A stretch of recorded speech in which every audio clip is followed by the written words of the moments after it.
সন্মান যদি কৰিবই লাগে তেনেহ'লে গুণ দেখি কৰা, ধন সম্পত্তি দেখি নহয়। জীৱন সেইটো নহয় যিটো আমি ভাবোঁ, জীৱন সেইটো যিটো আমি কল্পনাও নকৰোঁ, যি আমাৰ লগত ঘটি আছে। আপোন যেতিয়া পৰ হয় তেতিয়া তাক সম্পূৰ্ণ ত্যাগ কৰাৰ বাহিৰে কোনো গতি নাথাকে।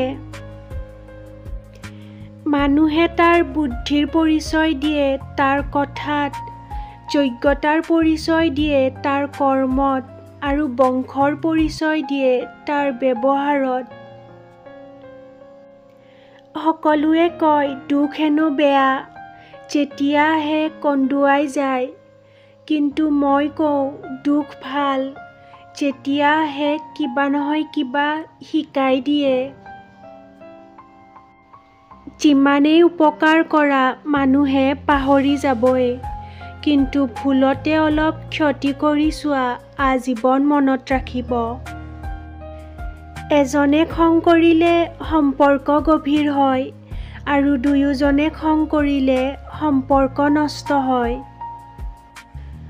ভালপোৱাৰ কষ্টতকৈ পৰিয়ালে দিয়া মানসিক কষ্টৰ যন্ত্ৰণা দুগুণ।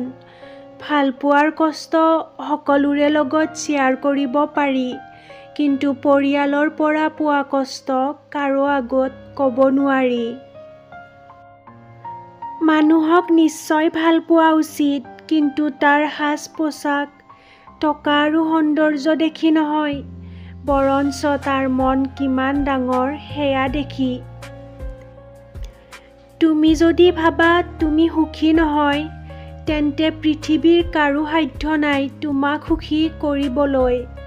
যদি হাজাৰ কষ্টৰ মাজতো তুমি নিজকে সুখী ভাবা, তেনেহ'লে পৃথিৱীৰ কোনেও হাজাৰ চেষ্টা কৰিও তোমাক অসুখী কৰিব নোৱাৰে।